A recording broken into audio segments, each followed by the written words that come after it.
สบายดีนี่เนาะอืมมายามด่างเนาะพี่เนาะ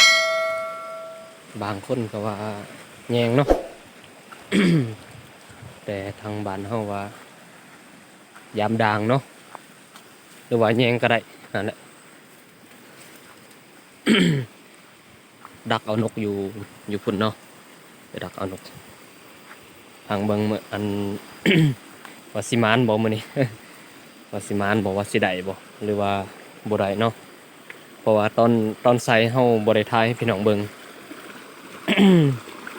บ่เฮาผู้เดียวเด้บ่มีคนจับกล้องเนาะพี่น้องเนาะข้ามเฮาต้องข้ามห้วยนี่เนาะข้ามห้วยนี่มันสิอยู่จุดพุ่นสิอยู่พุ่นไปเติบเนาะเอาเบิ่ง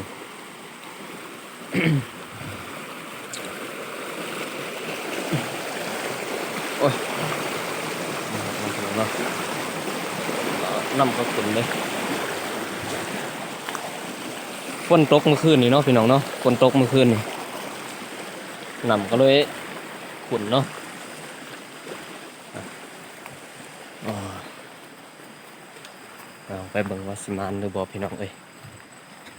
เพราะว่าสุดก่อนนะอ้ายเฮาไปยามนะเพิ่นบ่ได้ทายเพิ่นบ่ได้ทายเนาะแต่ว่าก็ได้เพิ่นได้3-4โตวอยู่เด้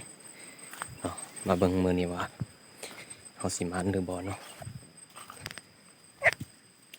นกมันกินน้ำค่ำเนาะนกบ่ได้ไปเฝ้าเนาะบ่ได้ไปเฝ้าน้ำค่ำเฮาใส่ด่างเอายินเนาะเสียงนกฮ้องพี่น้อง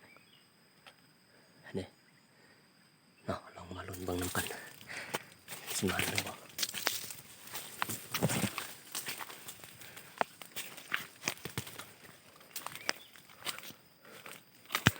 จักว่าควยบุเบิดหรือบ่จัก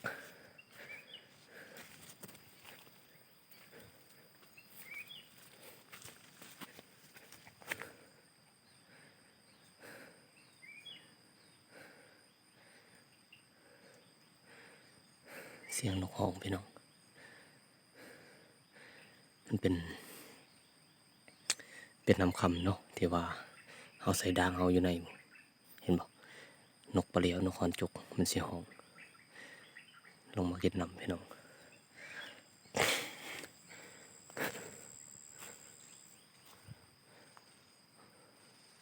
เห็นบ่นกอันนี้เด้ๆมีปลายเนาะพี่น้องมันสิเอิ้นหมู่มันจะปลาย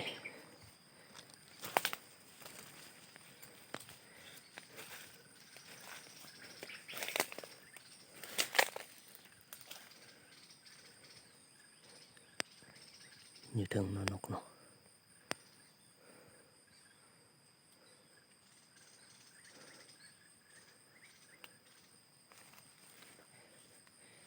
บ่ได้มีปืนเนาะมีปืนพอได้ยิงอยู่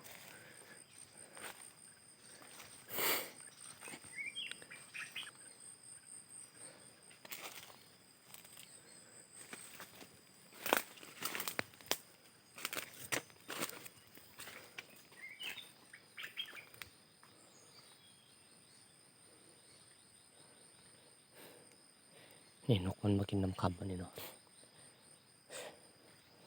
ป้ายังบุขาดพี่น้องเอ้ยแยงขาดอ๋อมีเนื้อบุเลยนี่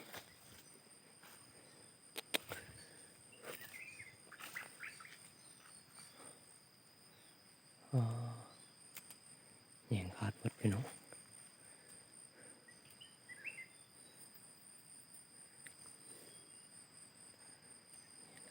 มีเนื้อบุแล้วนี่พี่น้องเอ้ยป้าเหมือนบ่แยงขาดเป็นตอนพี่น้องโอ้ทุก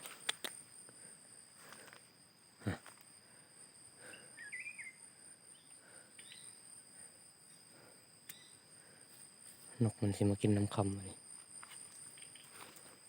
เห็นบ่พี่น้องเห็นบ่แยงเด้อแยงนี่มีเนื้อบุ อ๋อตาเสียดายเนาะบ่ถึกซ้ำพี่น้องเอ้ย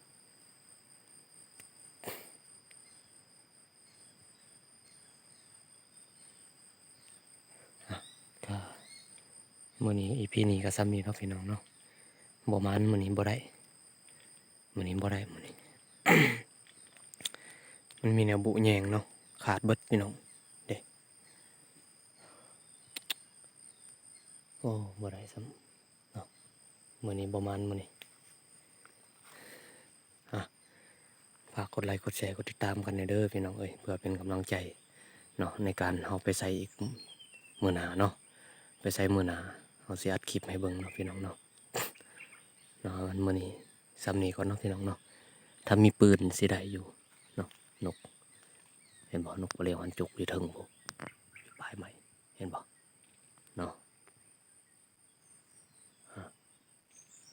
เนาะอันนี้เด้ๆเสียงของเนาะก็สิซ้ำนี้ก่อนเด้อพี่น้องเอ้ย